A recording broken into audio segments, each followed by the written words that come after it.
My name is Evelyn Harper. I'm 42 years old. I live in Seattle, in a narrow house that smells of coffee and salt from the sound my open window makes when rain hits the alley. I left my childhood home 10 years ago in a hurry that felt like survival. Now I have a job in nonprofit fundraising, a cat named June who sleeps on my laptop, and a quiet apartment that never quite forgives me for the way I watch the rain and think about what I left behind. Emotionally, I'm exhausted and tenser than I like to admit. The death of my father pulled old stitches apart. The estate has become the raw skin underneath. Before I dive in, if you're into real stories that hit deep, please consider subscribing. Sharing this isn't easy for me, but maybe someone out there needs to hear it. I drove back to Columbus in July because my father, Frank Harper, had died and the house needed to be cleared. The house hadn't changed much. The narrow entryway with the dent where I once slammed a soccer ball, the kitchen that smelled like lemon cleaner, and the same set of chipped plates my mother insisted on keeping because they remind us of the kids. My mother, Helen, had set the table with the embroidered tablecloth she'd used on every holiday since I can remember. It smelled faintly of mothballs and lavender. The evening light slanted through the lace curtains, and every dust mote looked like a question. They asked me to come for dinner. "We should talk," my brother Mark said, voice clipped in a text. Mark and I haven't spoken many sentences without an edge for years. He lives 2 towns over, works in construction, rides a motorcycle, and has a temper like the weather in March, sudden and dangerous. Our family calendar had been built out of avoidance and sidelong apologies for a long time. This dinner, I thought, would either sew a seam or finally rip the whole cloth. The house hummed with the normal noises of a place that had raised people. The refrigerator's low drone, the neighbor's dog barking once and then whining, the creak of the stairs under different feet. The smell of roast chicken and rosemary folded into something sharp, rubbing alcohol from the antiseptic kit on the counter. There was a solemnity in the air, the kind you get when people try to perform normalcy over a grief they haven't let themselves feel. I clutched a manila envelope all the way there. Inside were printed bank statements, a spreadsheet I'd made at 3 a.m, and a copy of my father's will. I'd been the one who insisted we go through the finances. After the funeral, after the process servers had shuffled papers, I had opened accounts and sent emails, and when things didn't add up, I stayed up compiling evidence. The numbers didn't jive. Money I'd been told was set aside for me, for my peace of mind had been moved. And the more I cross-referenced, the more the pattern looked deliberate. At the door, my mother hugged me. Thin arms, a smell of cigarette smoke had lingered though she told everyone she'd quit, and her eyes were hammered with sleeplessness. She kissed my cheek the way mothers do to stop time, but time didn't stop. Pushed through her like a current. Mark appeared from the kitchen, flour on his hands, the white of his knuckles bright under his tan. He refused hugs. He'd always been the one to say the hard things quietly and then walk off. Tonight, he looked like someone watching a storm approach. We sat. The table felt too small for everything it had to hold. My mother reached for the wine and filled everyone's glass like she was trying to steady the glass before steadiness was needed. There were 3 other chairs. Aunt Lillian, who had come because she always had, Pastor Dan, an awkward presence in a shirt 2 sizes too large, and my father's lawyer, a man with a soft voice who kept looking down at his hands. "How are you holding up, Evie?" my mother asked, her voice attempting casualness and failing. "Fine," I said, and I felt the fine crack like glass. "It's been a lot." We made polite conversation for a while, the kind that grazes the surface when there's a crater below. The roast was pleasant, the potatoes buttery, but my jaw ached with the words that had been rehearsing in me. I had planned this conversation 1,000 ways, and none of them felt right. Finally, when the pie arrived and the candles made halos on everyone's faces, I set the envelope on the table like a small, cold animal. I told them I had been going through Father's accounts. I said it with a voice that wanted to be neutral, clinical. The first thing I saw was a set of withdrawals, consistent, methodical, going out to a payee listed as HG Consulting. To anyone else that would be a dry detail, but for me it was the gnaw of a lie. The numbers were not trivial. They were habit-forming. They matched dates my mother had given me alibis for. They matched days when Mark said he'd been home and kept an eye on Dad. I watched them exchange looks the way a bystander watches two actors trade cues. My father's will named me and Mark as equal beneficiaries. He had written, in his thin, precise handwriting, instructions for a trust if we needed it. There was no explanation in his will for this money. There was only a clear division that had become, in my mind, a map with a missing trail. My heartbeat was loud. The silverware against the plates sounded like a clock. The house felt like the inside of a held breath. If this is resonating with you so far, a like really helps us reach more people, I said, out loud, a small, almost embarrassed pause like a person who coughs in public. It felt absurd to drop a YouTube-style request into that room, but some part of me wanted to steady the reality with a familiar ritual. I saw Mark's eye twitch. My mother touched her throat. There were no fireworks yet. Only the low rumble of a pressure cooker. I could feel the table under my palms, the tiny ridges of the wood. I thought of all the dinners like this one when I was a child, the quiet storm after my father came home, the slammed doors, the glass of water knocked too hard, the apology that always arrived like a delayed payment. That history has weight. It settles on the chest. Cleared my throat. I haven't come to accuse without proof, I said. But I need to know where the money went. I need to know why transfers were made silently, why accounts were opened without telling me. If someone could explain those entries, now would be the time. Silence unfurled like a sheet. Aunt Lillian looked at me with pity. Pastor Dan folded his hands. The lawyer adjusted his glasses. The smell of rosemary and lemon felt suddenly too domestic for what I was about to ask. My mother was the first to speak, but her words didn't land solidly. Those are old accounts, I handled them after Frank wasn't able. Mark's jaw tightened. Mom, you know how this looks. This is where the cracks push through lacquer. The small, steady lie looks different when held against the bluntness of grief and numbers. I had the feeling, the same hollow certainty you get right before an exam whose answers you've only half studied, that if I pushed the right place it would open up and every hidden thing would spill out. And I was ready to push. We moved to the living room because the table had run out of civilized ways to contain us. The summer night hummed outside the screen door. The humidity made the air thick, and the porch light cast a yellow rectangle on the lawn. I could hear the neighbor's sprinkler tick splashing rhythmically, a mundane metronome that made the house's noise feel theatrical. The living room smelled of fabric softener and the faint remains of my father's pipe tobacco, a sweater of memory that I couldn't shrug off. "Sit down, Evie," my mother said, but the invitation sounded like an attempt to mend something that had already been torn. I sat on the edge of the couch, envelope on my lap like evidence behind glass. Mark sat across in his old high school recliner, the leather cracked where he'd always rest his elbow. He looked older than his years, lines I hadn't noticed on his forehead when I last saw him. "Tell us what you found," he said, voice low. I felt like I was about to walk on thin ice I'd already decided to break. I told them the dates, the amounts, the names of the payees. HG Consulting, a small law office in downtown Columbus, a series of personal checks endorsed to a name I didn't expect, Gavin Holmes. My fingers trembled. The pages in the envelope seemed to whisper. The truth is, often when truth is clarified into rows and numbers and timestamps, it loses its softness and becomes a tool. I needed that tool. My mother sighed. A long exhale that carried the tiredness of someone who's been pretending for decades. "We had to pay some of his creditors off," she said. "Frank had. There were things he didn't tell us about. Second mortgages, lines of credit he took in secret. I didn't want you to. She stopped, voice trembling. "To what?" "Yes. To keep living under a lie." My brother's hand found the armrest with the kind of grip that meant edged anger. "We were trying to keep the house," he said. His eyes were hard. "Mom took out a home equity loan to keep the payments up when Dad stopped working. He didn't finish. But the implication was there. The money moved to keep the roof over our heads, to stop the bank from evicting us, to keep the family image intact.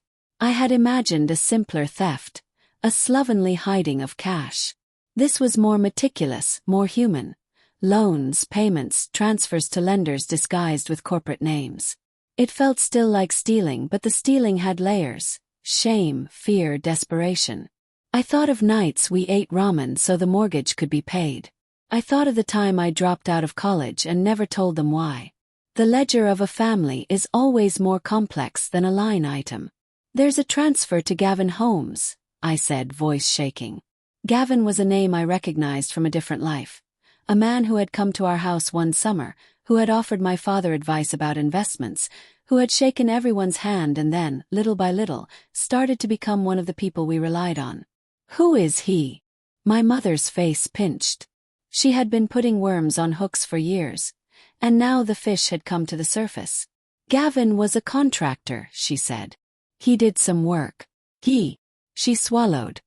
He gave us advice. He was kind to Frank in ways you couldn't be when you were tired of him." Her voice quavered.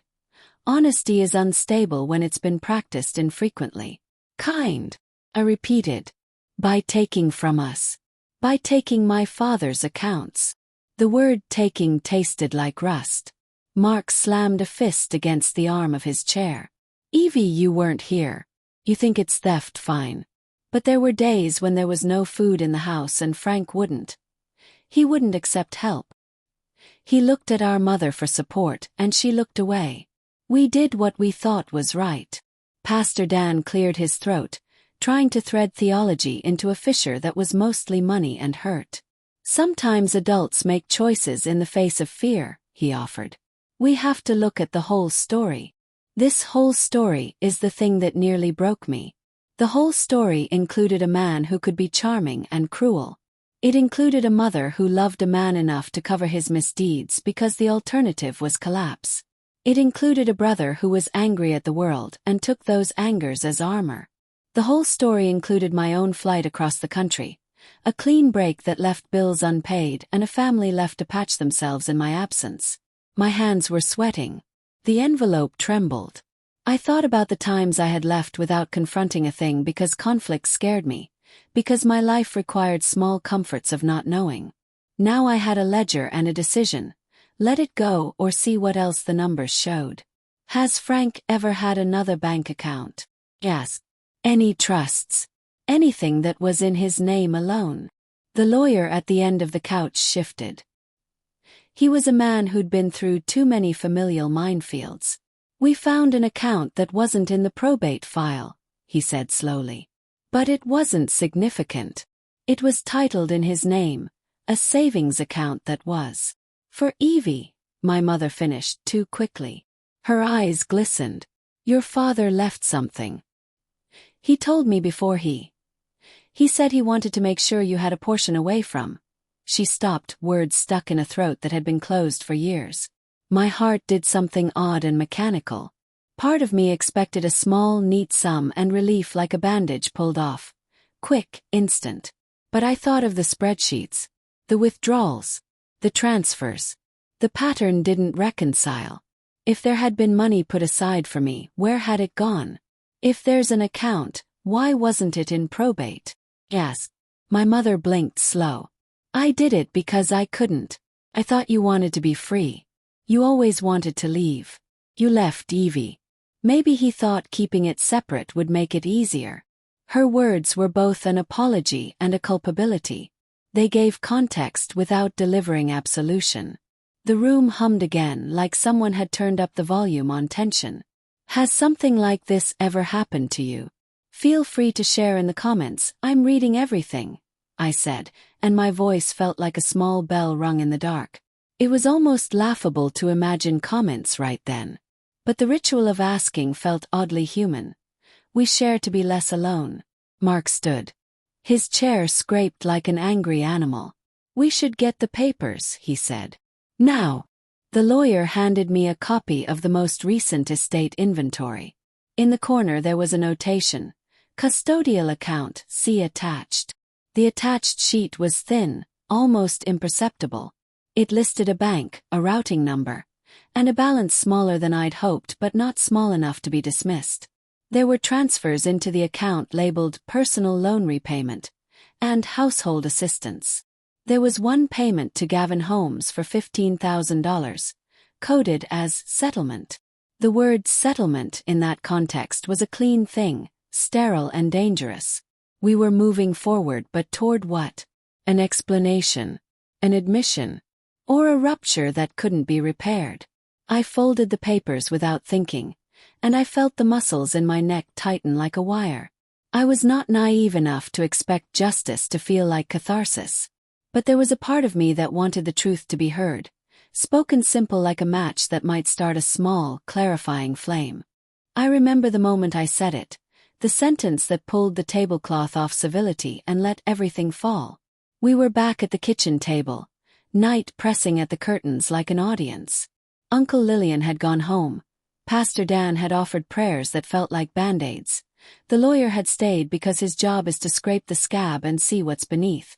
My mother sat with her hands folded, cheeks flooded with tears. She wouldn't let herself cry fully. Mark had that coiled tension about him that suggested he'd been ready to explode for days. I set the documents down and made sure everyone could see. My voice was steady because it had to be. "I know what you did with my inheritance," I said. The silence that followed was a living thing, thick and surprised. My mother's face went through all the color changes of a sunrise gone wrong. Mark's whole body seized like he'd been shocked. The lawyer's fingers fumbled with a pen. It felt theatrical to say it out loud, but the truth was the theater and we were actors caught without a script. "What do you mean, Evie?" my mother whispered, like a child trying to smooth away a spilled glass. "I mean," I said, "that the money you told me was set aside, the money my father wrote about, was moved. It was used. Some of it went to pay off creditors. Some of it went to a man named Gavin Holmes." My lips formed words that had been coiled for months. "And there are bank statements that show you, both of you, moved funds into accounts that were not disclosed in probate. There are withdrawals that correspond with payments to a law office, and a $15,000 check that is labeled settlement." Mark barked a laugh that turned into a short, ugly sound. "You think it's that simple? You think we sat around and schemed? We were drowning, Evelyn. Do you have any idea what it was like to watch him lose his mind, to watch the house get smaller? You left us with him." Those words landed with a force that made my spine ache. He was right, I had left. But leaving isn't always betrayal. Sometimes leaving is what keeps you whole. He had never asked why. He'd filled that silence with accusation instead. The accusation was a brick thrown at a window. It shattered, and through it came a memory I had been avoiding like a scar. I thought about the night I left, about the single suitcase, the phone call at dawn, the feeling of a door closing that meant both safety and abandonment. I thought about all the nights I had imagined how it would be when I came back, either reconciliation, or the cold finality of "I told you not to return." I had not imagined an accusation of theft. "My God, Mark," my mother said, voice breaking. "You don't get to forget. You don't get to act like you didn't help with any of it." "What are you talking about?" he snapped. "You know what I'm talking about," she said. "You know about the car, the night with the kid on Route 23, the insurance settlement." Her eyes dropped to the table. "You needed the money. You wrote checks, you spent what you could. I thought I could protect you." The room pivoted. The law of unintended consequences is cruel. One decision to shield can seed another that requires more shielding. Mark's jaw tensed in a way I hadn't seen since we were teenagers. He wanted to be angry, to be indignant, but the memory of a steering wheel twisting under rain, of a boy's broken bicycle, of court dates, it softened him into a shame that was bitter and small. "I paid it back," he said, soft. "No, you didn't," the lawyer said, precise and cold. "This is an accounting issue.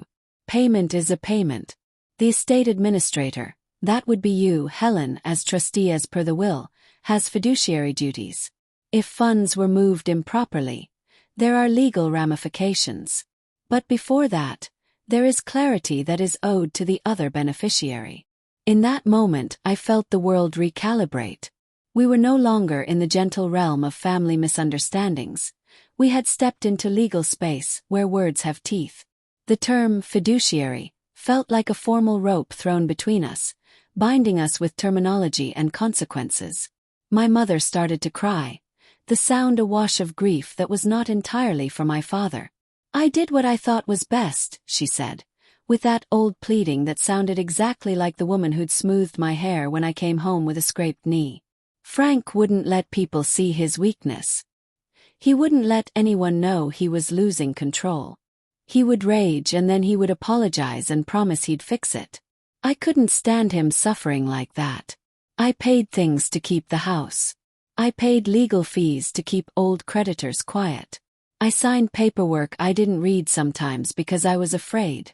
I thought I was protecting us. "I'm protecting us," Mark said, but it sounded like a child's whisper. The air between us was a web of unease and tenderness. There was a reason abuse and control create strange economies within families.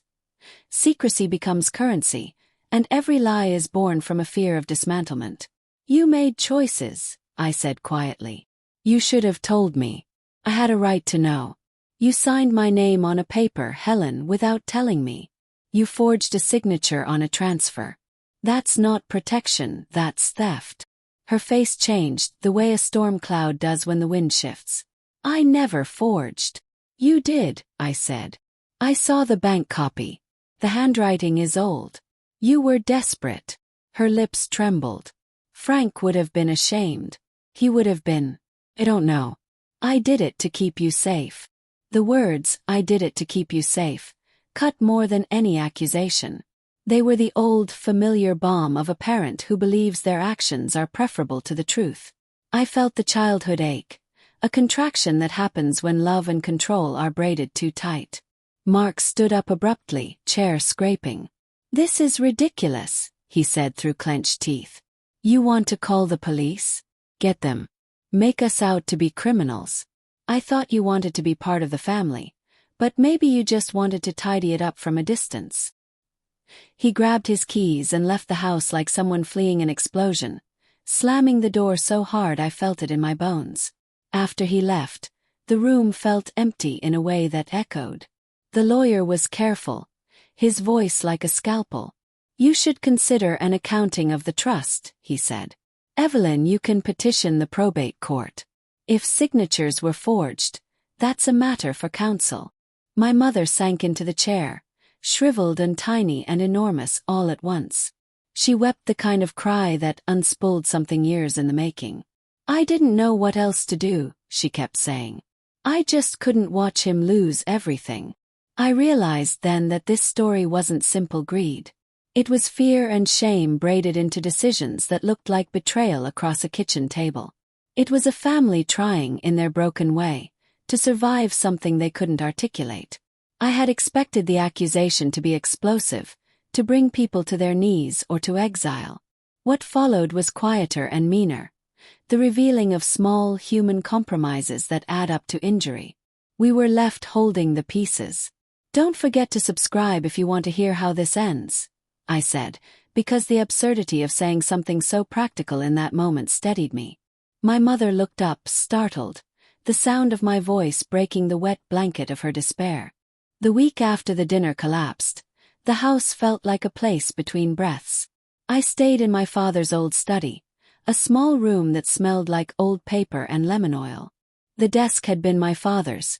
It held his spectacles in a leather case and a sheaf of letters tied with twine. I would sit there and watch the driveway, waiting for Mark to return, for my mother to ask me to forgive her, for someone to offer an explanation that made sense of the arithmetic of hurt. It didn't come. What came instead was a slow unspooling of things I had never known, things that made my chest ache with a fresh, complicated grief. I began to dig, because legal processes require evidence, and because anger does not quiet unless you let it move. I called the bank, I spoke with the estate lawyer, and I subpoenaed statements. Each document was like a small, accusing fingerprint. There were payments to a bail bonds company, indeed. An insurance settlement from the accident that had nearly ruined Mark's life. Medical payments. A check to Gavin Holmes, that is, for what was listed as confidential settlement. Confidential settlement is the language of discretion, often used when reputations are worth more than money. The deeper I looked, the more I understood that every action had a history. My father had hidden things from us. He had taken on credit because he feared admitting weakness.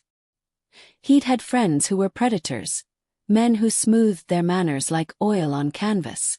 Gavin's name, I discovered, belonged to a man who had been in the insurance business and had coached my father into investment offers that were, according to other documents, scams dressed in suits. When Frank realized he'd been conned, he was too proud to admit it. My mother feared the shame would swallow him, so she tried to put out the fires quietly. There was a line in that trail of invoices that hit me like a fist, a payment labeled medical retainer, and one that read settlement confidentiality. My mother had paid to keep Frank's reputation clean in the neighborhood, to keep whispers from becoming gossip that would make his last years unbearable. Cost cash, cost secrets, cost me my right to know. When I confronted her with the new documents, she had one look that I will never forget, a face that contained an entire library of choices she hadn't let herself read aloud. "He would have been destroyed if people knew," she whispered. "Do you know what it's like to sit with someone you love and watch them be humiliated by neighbors?" We were ashamed. We thought we could handle it. Shame was a recurring character in our house. It had been there in simple ways. The way we hid groceries when friends came over so our poverty wouldn't show. It had been there in darker ways. The way my father's temper arrived with the certainty of thunder. And shame made us take illogical measures to avoid exposure. We paid hush money, we forged signatures, we begged favors. Each act pulled us further from simple truth. After weeks of document sifting and sleepless nights, I filed a petition for an accounting in probate court. I did it not out of vengeance but because clarity felt like a rudimentary decency between siblings and the dead. I wanted to know where every cent went, because the money represented the past decade of our family's choices. Mark was furious when I served him with the notice. "You think I'm a criminal?" he called on the phone, voice raw. "You think I didn't try? You think being a son is easy? I was trying to keep things together. You're making us into villains." "I'm making us into accountable people," I said.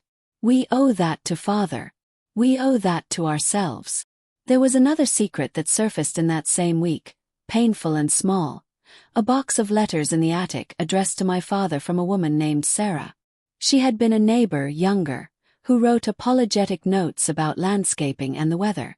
In one letter, she confessed that Gavin Holmes had promised investments and had taken money from local men for non-existent ventures. She had tried to warn my father. He refused to listen because pride was a dangerous friend. When I presented this to Mark and Helen, it thinned the anger into something else. "He didn't listen," Mark said softer. "Frank didn't like being told he was wrong. He absorbed the shame until he couldn't breathe." The admission didn't redeem anyone, but it made a map of how people wound themselves up into failures. I also learned in the cold practicality of estate work that some of the inheritance had, in fact, been set aside for me. A modest account in my name titled "For Evelyn." It had been depleted by a combination of the hush payments and a series of transfers Mark and my mother believed were necessary to keep us afloat. There was no grand theft, no cinematic betrayal. There was small, steady erosion, payments for pain, for discretion, for protection. It wasn't noble and it wasn't maleficent. It was human. Court gave us the language to lay this out. In a hearing room with fluorescent lights and a clock with too many ticks, the judge looked at us like he'd seen this story before. Families scaffolding lies in the name of love. "You had a duty to disclose," he said. "You will have to provide a complete accounting. Depending on the findings, you may be personally liable for the misapplied funds." "Mom," I said in that small, precise voice that I use when I'm trying to be humane to my own heartbreak, "you could have told me. We could have worked this out together." She looked at me with wet eyes. "I thought you'd leave it to the courts. I thought you wanted nothing to do with us. I thought you would be glad." "I wasn't glad," I said. "I was gone because I was trying to breathe. And you were wrong to think your fear gave you the right to move my name like a chess piece." She flinched like a child who's been told they failed a test. The fallout was not dramatic in the sense of immediate arrests or indictments. It was quieter. Reimbursements were ordered in small, humiliating sums to be paid back to the estate. We were ordered to produce receipts. We had to declare transactions and justify them. Mark's anger pushed him toward more reckless choices, but there was also a moment when he sat on the back steps and finally told me about the accident, the boy on Route 23, how he had broken the kid's bike and then offered to fix it, and how the settlement had been a messy, clandestine thing. He told me about nights he couldn't sleep because he imagined being taken away. We were a family made of fractures, and the court made us list them. The process didn't stitch us back together, but it made us talk in a language we couldn't avoid. It made us see each other's decisions in the narrow, honest light of paperwork. When the legal dust settled into a manageable gray, I went back to Seattle for a while. This is the thing about families. Sometimes you need distance to see the parts of them you loved as separate and wounded humans. I didn't leave to punish. I left to gather the stamina to return to the conversation that forgiveness required. If this is resonating with you so far, a like really helps us reach more people. Sometimes knowing other people have walked through similar, ugly corridors keeps you from feeling like you're the only one with a cracked window in your life. The final hearing was a Tuesday, disappointingly bureaucratic. The judge listened, not with theatrical anger but with an arid, accustomed patience. He ordered an accounting, a repayment plan, and recommended counseling for family members whose decisions had been driven by fear rather than clear judgment. The restitution isn't grand. The money was, after all, money. It can be counted and repaid. What couldn't be repaid were the years of quiet complicity, the nights of apology never spoken, the private humiliations a family had swallowed to keep the walls up. In the months that followed, we did small, difficult things. We talked, not once at a grand, cathartic dinner, but in slow, purposeful meetings with a counsel who asked questions that made us wince. Mark went to a 12-step group for anger management and alcohol misuses. He had been drinking in a way that blurred lines. When the stakes were raised, his habits had become a lever. He tried to apologize to people he had wronged in the neighborhood. The apologies were awkward. The people he hurt were wary. Some accepted. Some didn't. My mother started going to a support group for spouses of addicts, and she stopped smoking. That last was less about the health warnings and more about the ritual of breaking. She replaced the cigarette with a small alarm bracelet that buzzed when she tried to reach for a pretend smoke. It was ridiculous and sweet. Old habits are stubborn, and change often looks like a lot of small failures and a few tiny successes. We cleared out the house not with a cinematic montage but with a slow dignity he hadn't expected. He took my father's old records and a handful of his books about fishing, which felt like taking a language in the mist. We sold the house. It went for less than my mother wanted but more than he feared. The money was divided as the court ordered. The estate was closed. He wanted to pretend everything was mended. It isn't. The night of the dinner when he said, "You know what you did with my inheritance," it still sits in me like a knot. Saying it had fractured the facade of politeness and forced us to be honest, but honesty is only a beginning. Forgiveness, real forgiveness, requires that the people who have been hurt understand why they were hurt, and it requires that those who hurt are willing to be accountable beyond simple words. We are far from a Hollywood reconciliation where a song swells and everyone laughs. Are more of a long, honest conversation that happens in fits and starts. There were surprising moments of grace. At one point, my mother found a letter my father had written me years before he had died. He had been penitent in that letter in a way that surprised me. He admitted mistakes, asked for forgiveness, said he hoped he had built a life that made him proud. Reading it, he felt a softness for the man who had been merciless and generous in uneven measures. It didn't erase harm. It contextualized him as a flawed human. Mark and I have begun speaking again with more honesty than a yes or no text read. We talk about fatherhood and fear and what it means to be responsible for someone older than you who cannot always be reasonable. I still has a temper, and I still feel my chest tighten when I raises his voice. But we have a new ritual. After difficult conversations, we send a text that says, simply, I see you. Small gestures, but they build like a scaffolding. If we stayed with this until the end, thank you. Has something like this ever happened to you? Feel free to share in the comments. I am reading everything. The story leaves you with a lesson that isn't tidy. Families can be beautiful and destructive, protective and smothering.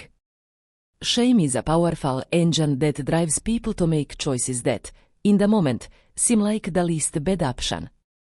But secrecy corrodes trust. Transparency, though painful and slow, gives people the chance to be accountable and to change. In the end, my inheritance isn't just money. It was the right to know. It was the right to a clear ledger of the past. It was a demand, not for punishment, but for honesty. That demand cost us appearances and forced accountability. It gave us a hard, cold dumping of truth and a path forward through therapy, restitution, and the shaky beginnings of a different conversation. I am still healing. Some days are better than others. I go to my father's grave sometimes. I talk to him like you talk to people you are still trying to understand. I tell him about the house Ale, about Mark, about June the cat and the way Seattle rain seems to apologize for everything. The inheritance taught me that money can hide pain, but it can't replace truth. If you want to hear more stories like this, don't forget to subscribe. I am learning that stories are how we stitch ourselves back together, not in perfect lines but in messy seams that, with time, may become something we can sleep under. The final reflection. Families make choices out of fear and love in equal measures. Holding them to account isn't cruelty, it is an act of care, for the dead, for each other, and for the future we hope to build without repeating the same mistakes.